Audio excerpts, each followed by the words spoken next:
The universe had decided Captain Fiora would die of irony.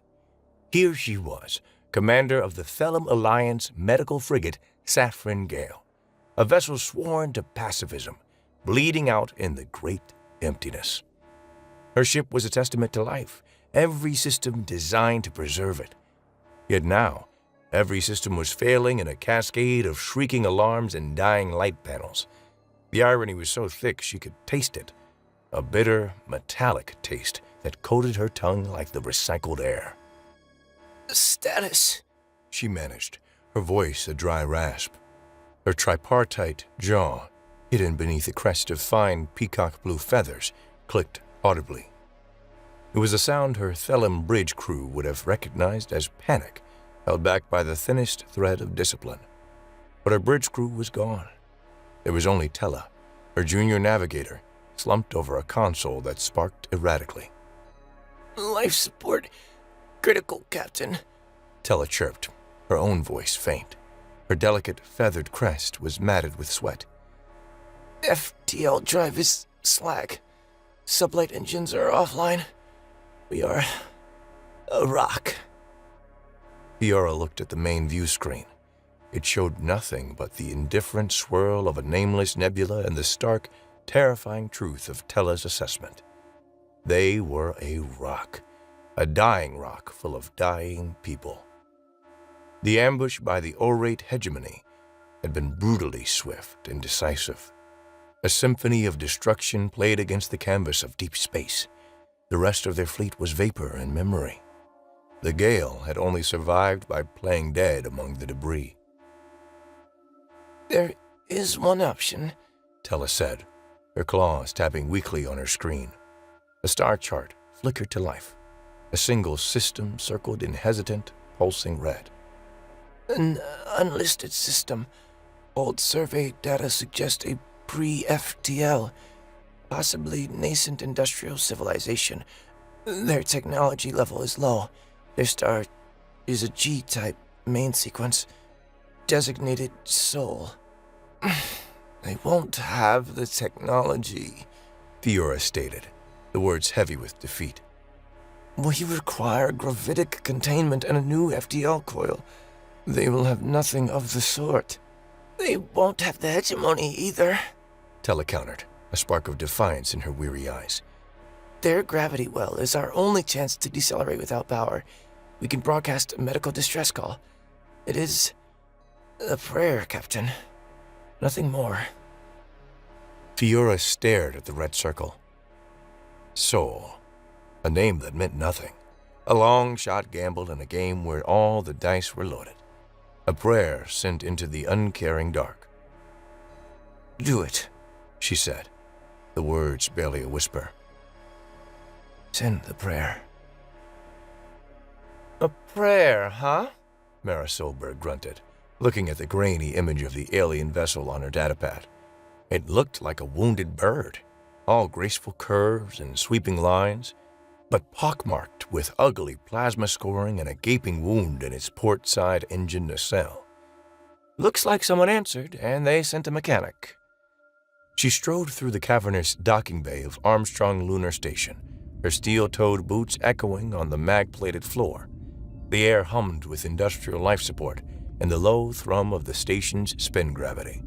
Behind her, two figures struggled to keep up, their presence a stark contrast to the sterile environment. A mechanic, a tech wizard, and a grumpy old man, a voice chirped. Tina, Glitch, Ito, all of 19 years old and vibrating with enough nervous energy to power a small city, zipped past Mara on a hover dolly loaded with diagnostic gear. Her hair was a chaotic riot of neon pink and electric blue, an affront to the station's muted gray color palette. I ain't old, Sal Pops Braddock wheezed, lugging a heavy-duty toolkit that looked like it had seen service in several small wars. It was dented, scratched, and bore the proud patina of decades of hard work. I'm vintage. There's a difference. And I ain't grumpy. I'm a realist. This whole thing smells fishier than a Glenarchian fish market. The contract is solid, Pops, Mara said without breaking stride. Orbital Authority wants us to assess, repair, and refit. Standard private contractor gig for situations requiring plausible deniability. Plausible deniability, Pops scoffed, his voice a gravelly rumble that seemed to come from the depths of a combustion engine. That's government speak for, if this goes sideways, we've never heard of you. Exactly, Mara said, a thin smile touching her lips. It was a smile that didn't reach her eyes, which were constantly scanning, assessing, planning. It also means they don't look too closely at the requisitions, as long as the paperwork is filed in triplicate. Tina? Already on it, boss, Tina called back, her thumbs tapping a rapid, intricate pattern on her own datapad. I've submitted preliminary requests for, structural plating, a secondary plasma conduit, 6 industrial-grade power converters, a full-spectrum comm suite upgrade, and a case of that spicy jerky from the commissary. For morale. See? Mara said, gesturing back at the hyperactive teenager. Triplicate. They rounded a final corner, and the saffron gale loomed before them. It was larger up close, its elegant design marred by the brutal reality of its condition. Station crew in sterile exosuits were spraying sealant over the worst of the hull breaches. A small party of aliens stood near the main airlock, looking frail and overwhelmed under the harsh bay lighting. They were tall and slender, their feathered bodies a stark, organic contrast to the cold metal surrounding them. Their leader, a figure in a captain's uniform that was immaculately clean despite the state of her ship, stood ramrod straight. Her composure was a fortress built on sand. Mara sized her up in an instant, weary, proud, and terrified. "All right," she said, her voice dropping to a conspiratorial murmur. "Pops, you're with me. Initial engineering assessment. Tina, find their mainframe. Don't break anything yet." Define break, Tina asked, her eyes already bright with manic light as she gazed upon the alien ship's access ports. "If it costs more than your signing bonus to fix, you broke it," Mara retorted. "Go." Tina gave a whoop and shot off towards a service umbilical, her hover dolly leaving a faint eye on trail. Mara and Pops headed for the waiting aliens. As they approached, the Thelum captain stepped forward, her posture rigid. "I am Captain Fiora of the Saffron Gale," she said, her voice formal, laced with a galactic standard accent that was clipped and exact. "On behalf of the Thelum Alliance, I extend my gratitude for your assistance. We require repairs to our life support and FTL drive systems. We can offer payment in refined medical-grade silicates." Mara waved a dismissive hand. "We'll work out the billing later. I'm Mara Solberg, lead engineer. This is my chief diagnostician, Sal Braddock." Pops grunted a hello, his eyes already roving over the ship's damaged hull, his expression a mixture of professional disgust and deep-seated pity. "Looks like you folks met something mean." "The Oriate hegemony," Fiora said, the name like a curse on her tongue. Mara's face hardened almost imperceptibly. "Yeah, we've heard of them. The glitter fascists, Tina calls them." She clapped her hands together, a sharp, decisive sound. "Right. First things first, my people will set your crew up with temporary quarters. You look like they're about to fall over. We'll take it from here." Before Fiora could protest the sudden, overwhelming takeover of her own ship, another human appeared, pushing a clattering metal cart. He was a man with a warm, open face and a gentle smile that seemed entirely out of place in the sterile, industrial environment of the docking bay. "Don't mind me," he said in a soft, lilting Colombian accent. "Just the morale officer." Fiora found herself being gently but firmly ushered into her own med bay, which was already being transformed. The strange man with the cart was setting up a polished chrome machine that hissed and gurgled. The elegant, sterile scent of Thelum atmospherics was already being brutally replaced by something else, a rich, dark, and utterly alien aroma that smelled of roasted earth and defiant energy. It smelled warm. It smelled like safety. "I am Mateo Vargas," the man said, his hands moving with a fluid, confident grace. "I was told you were medics under fire." That's a hard life. The hardest. He pressed a thick ceramic mug into Fiora's trembling hands. It was filled with a steaming black liquid. Here, this is coffee. Fiora stared at the mug. Coffee, she repeated, the word foreign and strange. She had requested repairs of a starship. She had been given a beverage. She brought the mug to her face, carefully navigating the rim with her tripart beak. The nectar of the gods, Mateo said with a wink. Or, in our case, the fuel that keeps tired people from making fatal mistakes. Drink up. You look like you carry the weight of a whole world on your shoulders. She took a hesitant sip. The liquid was hot, bitter, but with a complex, invigorating depth that seemed to seep directly into her exhausted soul. A warmth spread through her chest, a deep and settling heat that sank into her bones. It was the first moment of peace she'd had in weeks. Meanwhile, in the mangled heart of the Saffron Gale's engineering section, Pops Braddock was having a religious experience. He was covered in grease, lying on his back under a massive honeycombed power conduit, a diagnostic probe in one hand. Well, I'll be damned, he muttered, pulling himself out. He wiped his hands on an already filthy rag and stared at the alien drive core with a look of pure, unadulterated reverence. Find something, Pops? Mara asked, leaning against a bulkhead, datapad in hand. Something? Pop's voice cracked with emotion. Mara, they didn't just build a good engine. They built a classic. Look at this plasma manifold. The fusion regulation. It's all based on the old XR70 standard. Mara raised an eyebrow. The XR70? The one we abandoned 60 years ago because it was too bulky and power-hungry? Power-hungry my ass, Pop shot back, jabbing a greasy finger at her. She was over-engineered, but she was durable. You could fix an XR70 with a hammer and a bad attitude. These Selim took that reliable old workhorse and built a masterpiece on top of it. It's like finding a pristine 1969 Mustang in a barn on Proxima Centauri. He patted the conduit lovingly. We can fix this. Hell, we can make it better. Mara's thin smile returned. Better, you say? That sounds like we might be exceeding the contract. Damn right we are, Pops growled. These people got shot up protecting folks. The contract can go straight to hell. The exceeding of the contract began less than 12 hours later. Fiora was awakened from a deep, coffee-induced sleep by a horrendous screeching sound from outside her assigned quarters. She rushed to the viewport and stared in utter disbelief. The air in the docking bay, which yesterday had carried the clean scent of sterile filters, was now thick with the acrid bite of solder, hot metal, and the ever-present defiant aroma of brewing coffee. Huge automated welders were crawling over the graceful hull of the Saffron Gale, stitching thick, ugly slabs of gray metal onto its skin. She stormed out into the docking bay, her formal composure shattering. What is the meaning of this?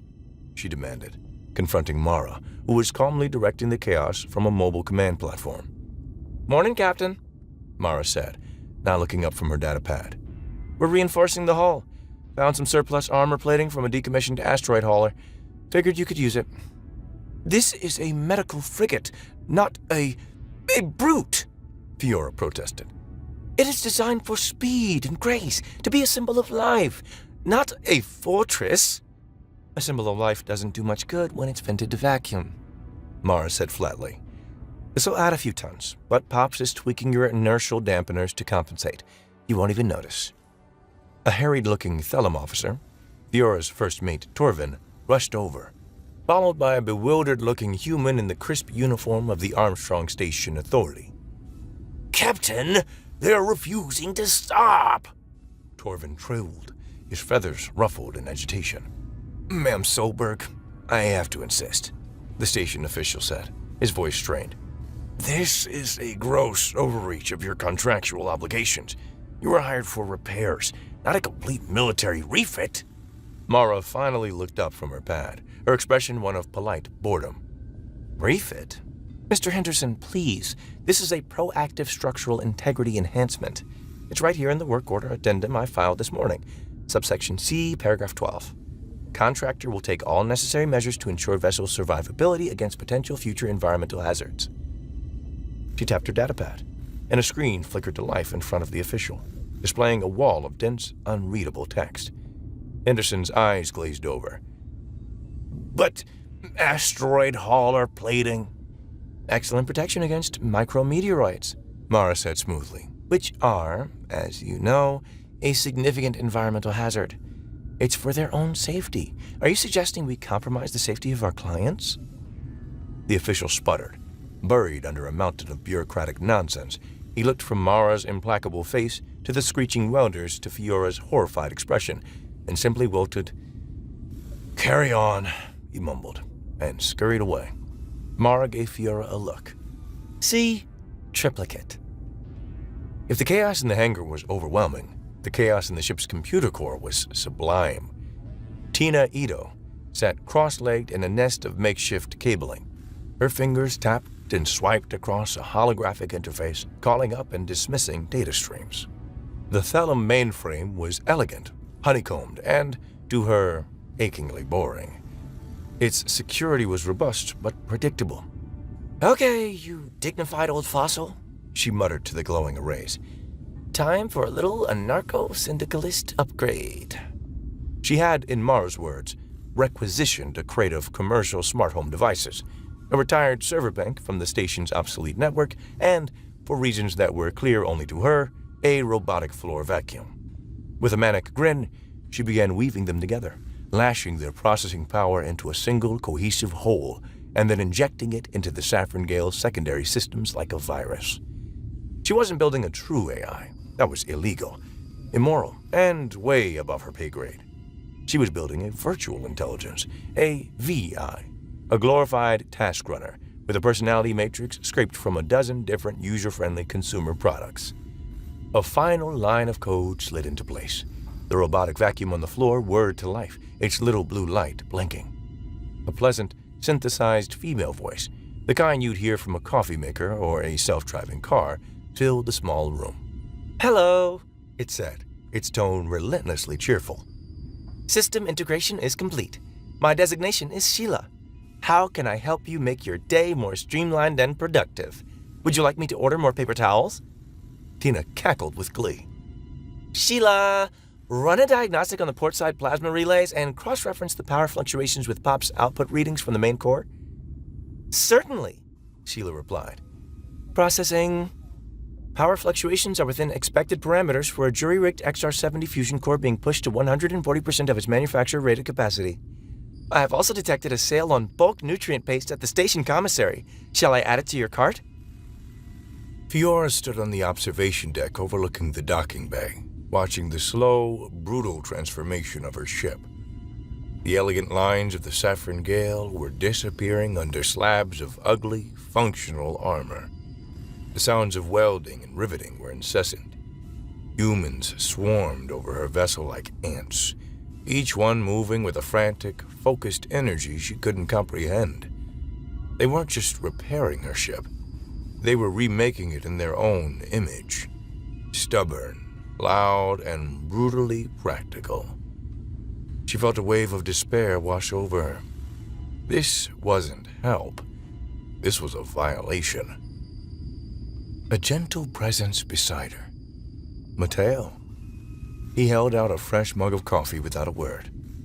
She took it, the warmth a small anchor in her sea of confusion. "It is a lot," he said softly, following her gaze. "They are destroying my ship," Fiora said, her voice tight. "They're turning a symbol of healing into a weapon." Mateo looked at her, his eyes full of a deep, uncomplicated empathy. "I saw the casualty reports from your fleet. I saw the state your crew was in when you arrived. You look like you carry the weight of a whole world, Captain. And that's because you do, don't you? The people on this ship, the ones you couldn't save, the ones you still have to." He gestured with his own mug towards the bustling humans below. "They see a ship that needs to survive, so they're giving it teeth, because they looked at you and they saw someone who saves people. And now they want to save you. His words were simple, devoid of formality or guile. They were just true. And that simple, unadorned truth cut through layers of her Thelem reserve, her military discipline, her weary pride. It broke her. A single hot tear traced a path down her feathered cheek. She didn't wipe it away. For the first time, she felt not just rescued, but seen. She found Mara in the makeshift command center, a chaotic mess of screens and empty coffee cups. Commander Solberg, Fiora said, her voice steady now. I must speak with you in private. Mara looked up, surprised by the new tone of resolve in the alien captain's voice. She nodded and led her to a small storage closet, pulling the heavy, sound-dampening door almost shut behind them, leaving just a crack of light and sound in the gloom. My mission was not simply to escape the hegemony, Fiora began, the words coming in a rush now that the dam was broken. My fleet. We were a screen. We were trying to protect a civilian evacuation route from the Viridia system. Mara's face was grim. Viridia. I've seen the hegemony declarations. They've marked it for aesthetic purification. A euphemism for genocide. There is a small colony on Viridia 3, Fiora continued, her voice dropping to a pained whisper. A home for children, orphans of this war. 312 of them with their caretakers. The Saffron Gale was their designated transport. We were supposed to get them out before the hegemony fleet arrived to blockade the system. She looked at Mara, her eyes pleading. The hegemony blockade is now in place. I've monitored their communications. The purification is scheduled to begin in 9 standard days. Mara processed this, her expression unreadable. She ran the calculations in her head. The travel time, the state of the ship, the opposition. Her face tightened into a deep frown. It's not enough time, she said, the words falling like stones in the small room. Even with our repairs, breaking a full fleet blockade with a medical frigate, it's a suicide mission. The words hung in the air, leaking through the crack in the door. Pops Braddock, leaning against the nearby bulkhead to catch his breath after hauling a new power converter halfway across the bay, caught the last two. Suicide mission? The door to the storage closet flew open, slamming against the bulkhead. Pops stood there, brandishing a massive 2-meter-long torque wrench like a scepter. His face was flushed, his eyes blazing with a righteous fire. It'll have to be enough time, he snapped at Mara, his voice a low growl. He then rounded on Fiora, but his expression wasn't angry. It was fierce, protective. Suicide mission? The hell it is! Not on my watch, Captain. Not while I'm drawing breath. He turned away from them, facing the entire docking bay. The sounds of work faltered as dozens of volunteer engineers, welders, and technicians turned to look at him. He raised the wrench high in the air, a gnarled, grease-stained prophet on a mount of spare parts. Listen up, he bellowed, his voice echoing through the vast space. I don't care what command tells you this is. I don't care what the contract says. This is a goddamn rescue mission. The lady of this fine vessel just told the boss that there are 300 kids on a rock about to be glassed by those shiny bastards in the pretty ships. They were counting on this ship to get 'em out. A murmur went through the crowd. Faces hardened, jaws set. I said it's a goddamn rescue mission. He slammed the wrench down on a crate for emphasis, the clang ringing like a bell. You don't need permission to be a hero. You need a wrench. You need guts. You need to get your asses in gear. This ain't a repair job anymore. It's a rescue. Now get back to work. A beat of stunned silence. Then, a single welder raised his torch. For the kids! He roared. The cry was taken up by another and another until the entire bay was filled with a deafening chorus of defiance. The frantic pace of work doubled.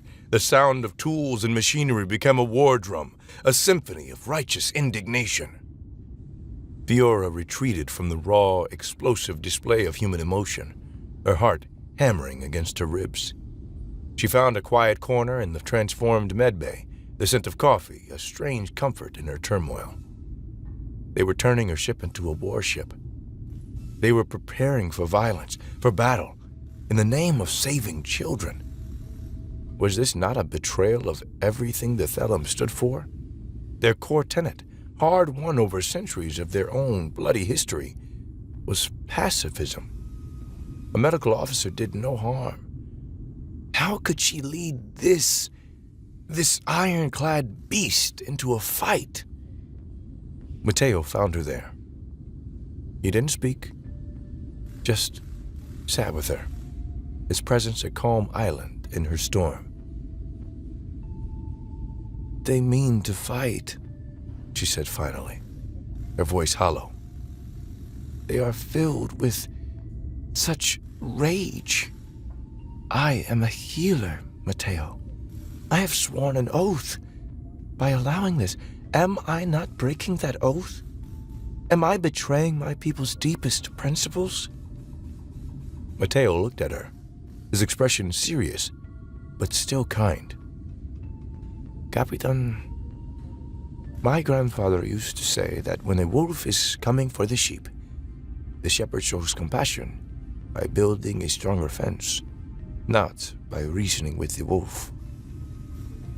He gestured vaguely towards the roaring activity in the bay. You are a healer. You protect life. Right now, 300 young lives are in the path of a monster. The most compassionate, the most profoundly healing thing you can do for a child in the path of that monster is to build a wall between them. He gave a small, sad smile. Your wall just happens to have thrusters and a plasma cannon. Fiora looked down at her hands. A wall, not a weapon of aggression, but a shield of protection. The reframing was painful, a violation of her beliefs, but the truth of it settled in her heart with an undeniable leaden weight. A grim, necessary resolve hardened within her. There was no debate. There was no committee meeting. There was only the unified, unspoken consensus of the human volunteers. The job had changed. Fiora watched it happen from the observation deck, a silent, stunned observer. She didn't know where the new people came from. One moment, the docking bay was filled with Mara's team and station contractors. The next, after Pop's speech, it was populated by grim-faced men and women with old military tattoos and an unnerving level of competence. A stoic, powerfully built man with the words Semper Fi tattooed on his neck quietly and efficiently began setting up a tactical overlay on one of Mara's main screens. That was Dorn, a wry, silver-haired woman who moved with the easy confidence of a lifelong pilot, was suddenly in the Gale's cockpit, running simulations with Tina. That was Lena, a retired long-haul cargo freighter captain who'd heard there was an interesting gig on the station grapevine. They didn't ask for permission. They saw a job that needed doing and did it. Mara stood on her command platform, watching them all. She turned to Fiora, who had returned to the command platform, her posture straighter, her eyes clear and determined. Captain, Mara said, her voice formal but with an undercurrent of deep respect. It seems you have a volunteer gunship detail. Fiora nodded slowly. It seems I do. Mara stared out at the ship, at her people working with a furious purpose she knew all too well. She spoke again, her voice quieter, almost to herself. We had our own cleansings on our world. Different names, different flags, same ugly results. We learned a hard lesson a long time ago. She finally met Fiora's gaze, her own eyes dark with ancestral memory. We learned what happens when you stand by and do nothing. The final preparations were a blur of frantic, purposeful work. The last of the armor plates, ugly and functional, was welded into place over the Saffron Gale's bow.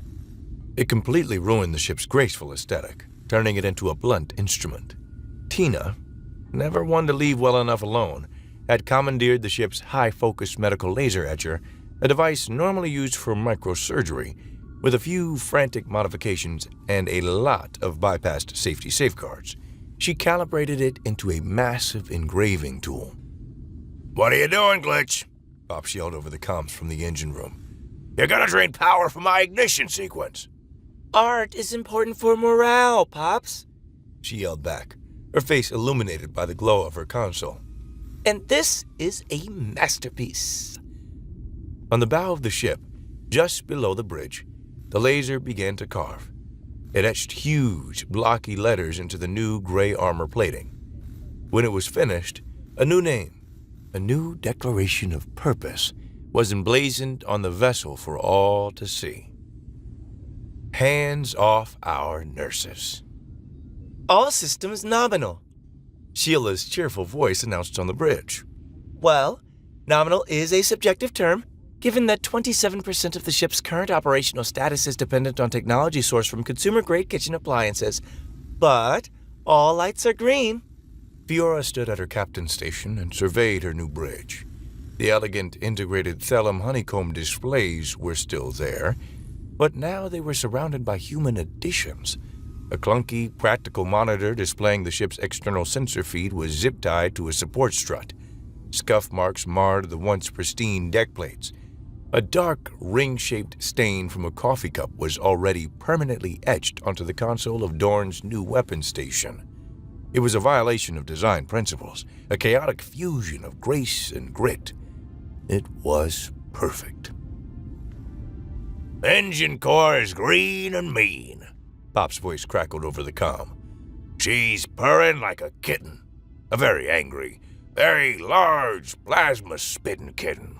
Go get him, folks," Mateo reported from the galley, his voice a warm reassurance. "Go get him, folks." Fiora took a deep breath.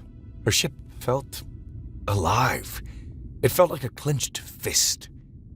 Lena, she said, her voice ringing with newfound authority. "Take us out." "You got it, Captain," Lena said with a grin. "Hold on to your feathers." With a roar that shook the entire docking bay, the newly christened Saffron Gale lifted from its cradle. It pivoted, its movements surprisingly agile, and shot out of the bay doors, leaving behind a stunned station command, a mountain of confusing paperwork, and the lingering, defiant smell of coffee. The jump was instantaneous and jarring. One moment they were in the empty space near Earth's moon, the next they were in the Viridia system, and the view screen was filled with beauty and menace.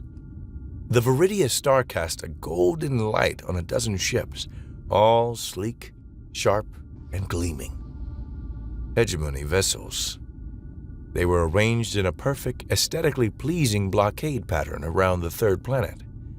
A comm request blinked on Fiora's console. She nodded at Mara. A face appeared on the main screen. He was Thelum, but one twisted by the Hegemony's obsession with genetic purity. His features were too sharp, too symmetrical, his feathers an unnatural, brilliant white. He looked at the Saffron Gale with an expression of profound disgust. "This is Prefect Coridian of the Hegemony Purification Fleet," he said, his voice a silken, condescending drawl. "I am addressing the pilot of the junk heap that has just befouled my star space. Identify yourself and your purpose for bringing this ill-conceived monstrosity into my presence." Mara leaned forward and keyed the microphone. Her reply was flat, cold, and utterly devoid of negotiation. "We're the school bus," she said. "Move." Caridian laughed, a short, ugly bark of contempt. Eliminate this filth. The hegemony ships moved as one, their movements exact and predictable, like a choreographed dance of death. They fired, beams of coherent energy lacing through the dark. But the Saffron Gale was not a dancer. It was a drunken brawler. Evasive pattern Delta 5, Mara yelled. Lena, make us ugly. Ugly is my specialty. Lena cackled, throwing the ship into a wild, stomach-churning corkscrew. The energy beams sliced through the space where they had been a second before. The ship groaned under the strain, but the asteroid hauler armor held. Sheila, Mara commanded. give them something to think about. Certainly, Sheila's pleasant voice replied. Hijacking local communication frequencies. Broadcasting Baby Shark on a loop at maximum volume. Interspersed with randomized garbage data packets compiled from Earth's 21st century internet forums. This should prove vexing. On the bridge of the Hegemony flagship, Prefect Caridian coiled. For a moment, he was certain he was having a catastrophic brain aneurysm. The sounds were a saccharine, mind-numbing assault. But the data packets were worse. His pristine, minimalist screen showing ship positions was suddenly flooded with images of Terran felines in absurd poses, recipes for something called deep-fried butter, and political arguments from 3 centuries prior. The assault was less a military attack and more a migraine given physical form. They're barbarians, Caridian hissed, clutching his head as his disciplined, orderly fleet, used to silent, coordinated perfection, was thrown into chaos. Pilots were distracted, comm officers were frantic, and their perfect arrangement of ships began to fray at the edges. "They're open," Dorn called, his voice unnervingly calm. "Got a firing solution on that lead cruiser's shield generator. Request permission to fire main cannons." The Aura looked at the sensor feed. The ugly armor, the chaotic maneuvers, the sheer audacity. It was working. Mateo's words echoed in her mind. A wall with thrusters and a plasma cannon. Permission granted, Mr. Dorn, she said. Fire at will. 2 newly installed plasma cannons roared to life. Unlike the elegant lances of the hegemony, the bolts of energy were brutal, booming blasts that slammed into the enemy's cruiser shields, making it shudder violently. The dance had turned into a fistfight. They were taking hits now. Alarms screamed through the bridge. "Starboard shields are failing," Dorn announced. "Weapons are down for recharge cycle." A hegemony battlecruiser, its commander having recovered from the sonic assault, saw the opening. It pivoted, its main weapon port glowing with imminent death. It had them. A clean, perfect shot. I can't shake him, Captain, Lena yelled, her knuckles white on the controls. Tina, what are you doing? Mara yelled, her eyes wide with alarm as a new icon appeared on the sensor feed. An external biosign on the hull. Get back inside. That's an order. Can't, a voice screamed over the internal comms, crackling with static and sheer adrenaline. It was Tina. Glitch, how are you patched into the command channel from out there? Mara demanded, incredulous. I hotwired my suit comm to the ship's Wi-Fi. Duh. Now shut up. I'm working. Tina yelled back. I'm routing the main core through the comm dish's waveguide emitter. It'll either work or vaporize the whole bow. 50-50. On the main view screen, the tiny figure in a bulky, mismatched vacuum suit was scrambling across the bow of the ship. She climbed onto the massive main communications dish, which was now pointed directly at the hegemony cruiser, and straddled it like a wild animal. Wires and power conduits, hastily rerouted, snaked from the dish's core into a jury-rigged power pack on her back. On the bridge of the hegemony cruiser, the gunnery officer stared at his targeting screen, his finger hovering over the firing stud. He saw the shot. It was perfect. But he also saw a small, pink-haired creature rodeo riding a comms dish, His military academy had not prepared him for this. The sheer, unadulterated insanity of the act made him hesitate for one fatal second.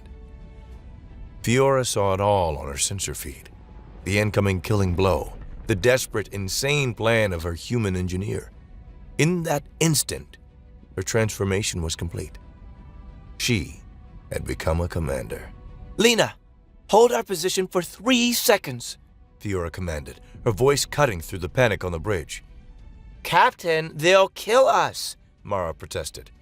Give her the shot, Fiora ordered, her eyes locked on the screen. Lena obeyed instantly, steadying the ship.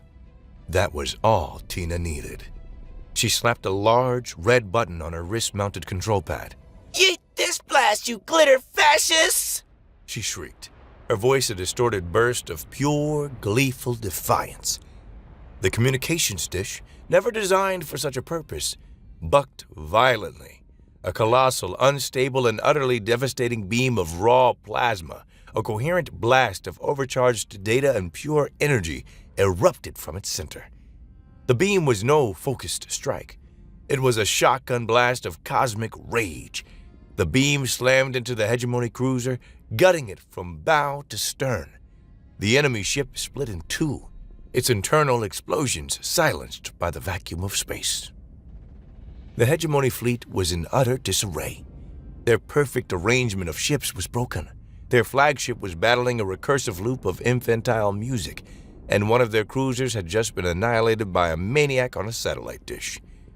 The disciplined order of the hegemony had no procedure for this level of sheer, unadulterated chaos. That's our gap, Mara roared. Lena, punch it! Full thrust!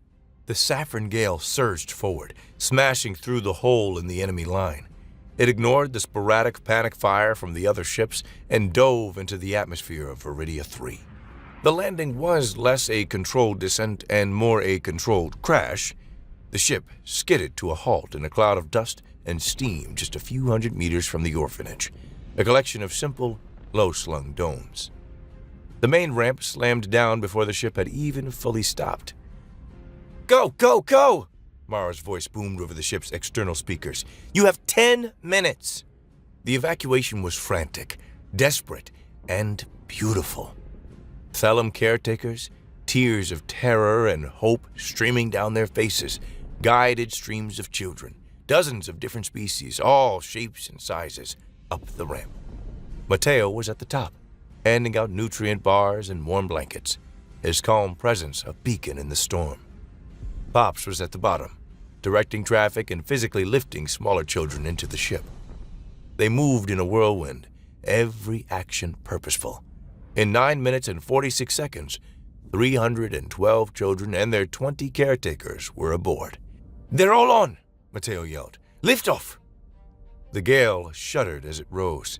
Just as the first beams of the regrouping hegemony fleet began to scorch the ground where the orphanage had stood. The ship clawed its way back into orbit, weathering another volley of fire, its new armor groaning but holding. Tina, I need the FTL online now, Fiora commanded. Give me a sec, Captain. Sheila's rerouting power from the, toaster. Tina's voice panted over the comm. Okay, we're good. Hit it. Lena slammed her palm on the jump drive activation. The stars outside the view screen twisted, warped, and then vanished, replaced by the swirling, peaceful colors of hyperspace. They were safe. Weeks later, the Saffron Gale was docked at a hidden refugee nebula, a secret haven for the displaced and the hunted. It had become a legend. Its ugly, patched hull and the defiant slogan on its bow had become a symbol of hope. Fiora stood in the main cargo bay, which had been converted into a temporary playground. The air was filled with the sound of children's laughter, a sound she had thought she might never hear again. She watched them play, their past trauma already beginning to recede in the face of safety and care.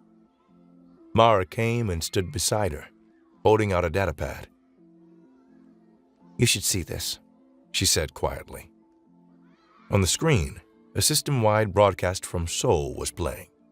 It showed a simple image, a slowly rotating blue and white marble of a planet. A calm, resolute human voice, a woman's voice, spoke over the image. It was being translated and rebroadcast across all refugee networks. This is Earth, the blue dot in the forgotten sector, the voice said, steady and clear. We have remained silent for a long time. We have our own ghosts, our own history. But we have learned that silence in the face of tyranny is a crime. We have heard stories of an organization that values aesthetics over life, one that cleanses what it deems imperfect. The camera zoomed in on the planet.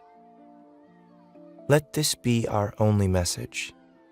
While we do not seek conflict, and we are not conquerors, to those who would bring war to the innocent, who would harm children in the name of purity, know this: we will damn well finish it.